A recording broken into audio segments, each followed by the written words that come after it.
গা ধোয়া নেই, কিচ্ছু নেই, সারাদিন এইভাবে পথে ঘাটে বসে আছি। আর কতদিন থাকতে হবে জানি না।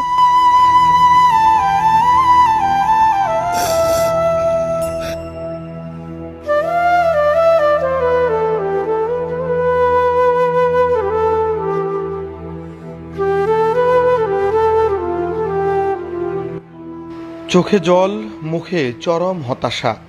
বয়স মাত্র 12 কি 13।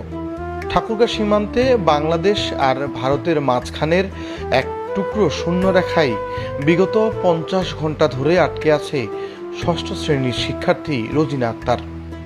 অবুঝ এই মেয়েটির সময় কাটছে এক চরম অনিশ্চয়তায়। অভিযোগ উঠেছে ভারতের অভ্যন্তরীণ রাজনীতির জাতাকলে পড়ে আজ জীবন বিপন্ন এই মলিন মুখের শিশুটির।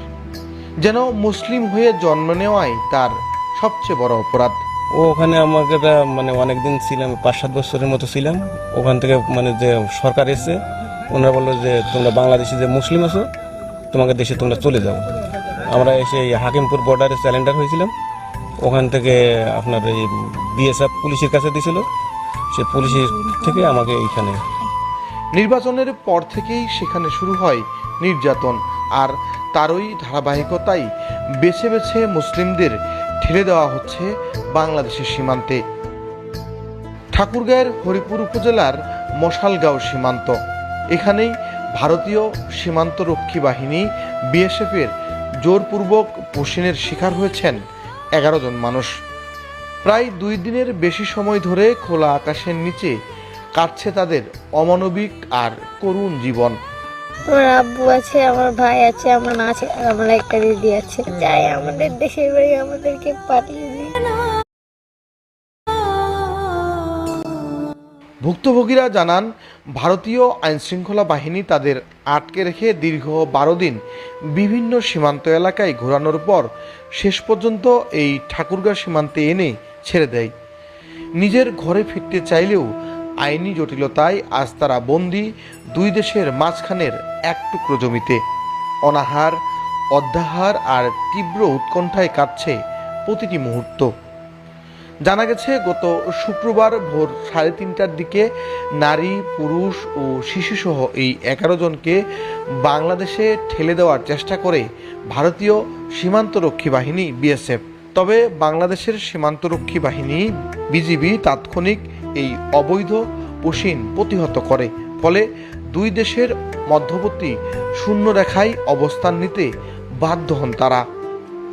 এই 11 জনের মধ্যে রয়েছে 3 জন পুরুষ, 4 জন নারী ও 4 জন শিশু, যাদের মধ্যে একজন নারী 9 মাসের অন্তঃসত্ত্বা ও একটি শিশু শারীরিক প্রতিবন্ধী। প্রচণ্ড রোদ, আচমকা বৃষ্টি আর চরম অনিশ্চয়তার মধ্য দিয়ে দিনরাত পার করছেন তারা। খাদ্য, বিশুদ্ধ পানি আর জরুরি চিকিৎসার অভাবে শূন্যরেখায় পরিস্থিতি ক্রমশই সংকটাপন্ন হয়ে উঠেছে। বিএসএফের এমন আচরণে তীব্র ক্ষোভ প্রকাশ করেছেন সীমান্ত এলাকার স্থানীয় বাসিন্দারা। আন্তর্জাতিক নিয়মনীতি ও মানবাধিকারের তোয়াক্কা না করে এভাবে জোরপূর্বক পুশিনের ঘটনায় ফুঁসে উঠেছেন ঠাকুরগাঁ সীমান্তের লোকজন। এদিকে বিজিবির পক্ষ থেকে ইতিমধ্যেই পতাকা বৈঠকের মাধ্যমে এই অবৈধ পুশিনের তীব্র প্রতিবাদ জানানো হয়েছে। বিজিবির স্পষ্ট বার্তা, আইন ও নীতিমালা অনুযায়ী যথাযথ প্রমাণসহ বাংলাদেশি নাগরিকদের হস্তান্তর করা হলে তা গ্রহণ করা হবে, তবে কোনো ধরনের অবৈধ পুশিন বরদাস্ত করা হবে না। কিন্তু প্রশ্ন হলো, সীমান্ত আর রাজনীতির এই খেলায় কতদিন খোলা আকাশের নিচে মানবেতর জীবন কাটবে রোজিনাদের? এই অমানবিক সংকটের শেষ পর্যন্ত সমাধান কোথায়? আল মামুন জীবন, উত্তর